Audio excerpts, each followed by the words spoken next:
Harka fuunee ashamaa akkam jirtu hordoftoota madda walaabuutuu hundi keessanuu baga nagaa taatan. Egaa aras viidiyoo biraan walitti deebinee jira. Viidiyoo baay'ee namatti tolu tokko dharra kan isinii qabadhee dhiyaadhe.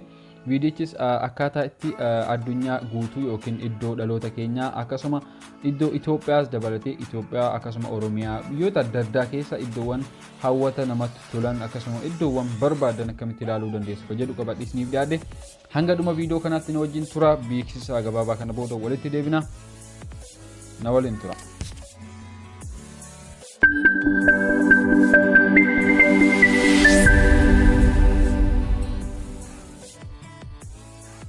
Egaa jalqabarra Google Play Store keessanii galtu. Google Play Store keessan keessa eega galtanii kaatanii gubbaa kanarratti maal jettanii barreessitu? Google Earth jettanii ni barreessitu. Haala argaa jirtan kanaan Google Earth jettanii barreessitu jechuudha. Kunoo Google Earth jettanii eega barreessitanii kaatanii anama daawulood godhee jira. Isin daawulood gootu. Erga daawulood gootanii open goona jechuudha.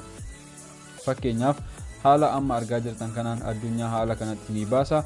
Biyyoota laaluu barbaadan san yookiin immoo akkamitti biyyoota laaluu barbaadan san asirratti iddoo search kunoo iddoo kanarratti search bakka jedhu kanarratti tuquudhaan asirratti mee fakkeenyaaf Itoophiyaa jennee haa barreessinu.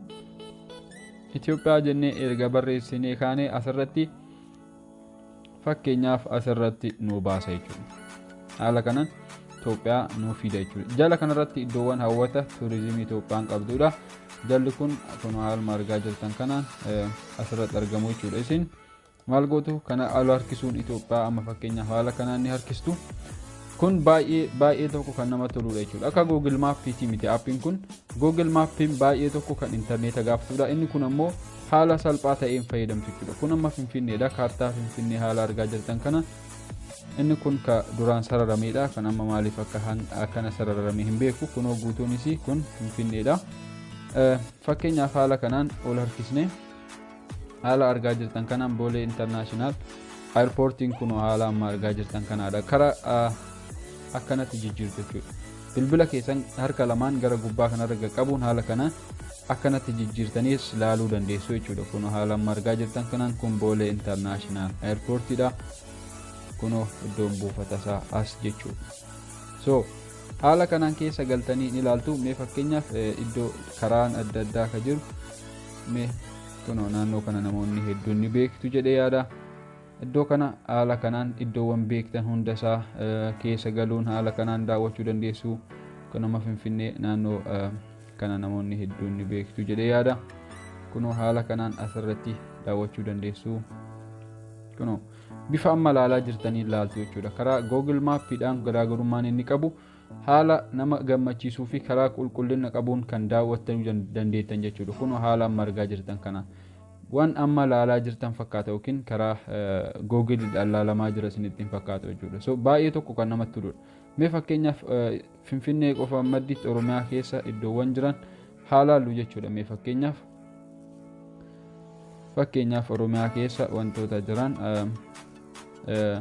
godinaalee Oromiyaa jiran keessa maal fa'aa akka jiru waliin ilaalla. Kunuma fakkeenyaaf iddoowwan hawwata turizimii ta'an akkasuma immoo gaarreewwan adda addaa wantoota hedduu asirratti ni argitu. Kun amma godinaalee Oromiyaan qabdu keessa ishii tokko jechuudha. Fakkeenyaaf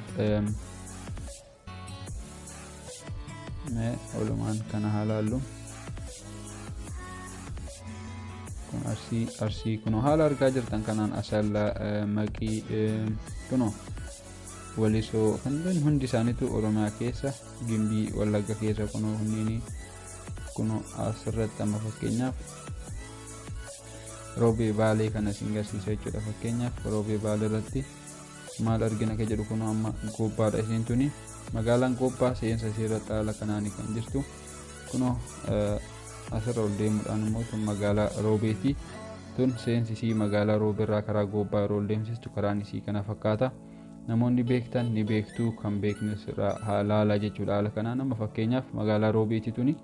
Magaalaa Roobee seensa isiirra haala kanaan kunoo akkuma nama amma deemaa jirutti karaa Goobbaa hoggaa deemtu. Daandiin kun haaluma kanaanii kan jiru jechuudha. Bifa baay'ee tokko namatti toludha inni kun. Kunoo haala argaa jirtan kanaan iddoo kana namoonni hedduun ni beektu. Kun as keessa ol deemuudhaan karaa Goobbaa yeroo deemtu kunoo daandiin kun haaluma kanaan jira. Haala kanaan gobba keessa yeroo seentan kunoo gobba hospitaali kun hospitaala gobbaati iddoon kun. Akkasuma haala kanaan asirratti wantoota hedduu argitu jechuudha. Irra ol deemuudhaan gaarreewwan baalee keessa jiran kanneen akka saannatee daandiin kun karaa dalloomanaa akkasuma kan geessudha. Baddaawwan bosona baalee keessa kan deemudha. Kunoo iddoon tun Tulluu Diimtuudha. Tulluu Diimtuus akkasuma iddoowwan biroos ilaaluu dandeessu. Kunoo iddoon tun Tulluu Diimtuudha jechuudha. Kunoo haala margaa jirtan kana. Tun Tulluu Diimtuudha jechuudha. Baay'ee tokko namatti tola jechuudha. Aappiin kun irraa fayyadamaa isiniin jedha. Baay'ee tokko kan namatti toludha. Kunoo haala argaa jirtan kanaan Tulluu Diimtuu akkanatti ilaaluu dandeessu. Gaarreewwan wantoota barbaadan kunoo haala argaa jirtan kanaan baay'ee tokko kan namatti toludha. Akkasuma naannoo biraatis yoo kan laallu ta'e fakkeenyaaf Hawaasaa kun Hawaasaadha. Iddoowwan adda addaa magaalota hedduu kan jiran haala kanaan Oromiyaa keessa naanna'uun akkasuma addunyaa biraatis ilaaluu dandeenya jechuudha. Kun haala nama gammachiisuun addunyaa irra naannoftanii intarneeta baay'ee siin gaafatu baay'ee tokko kan namatti toludha.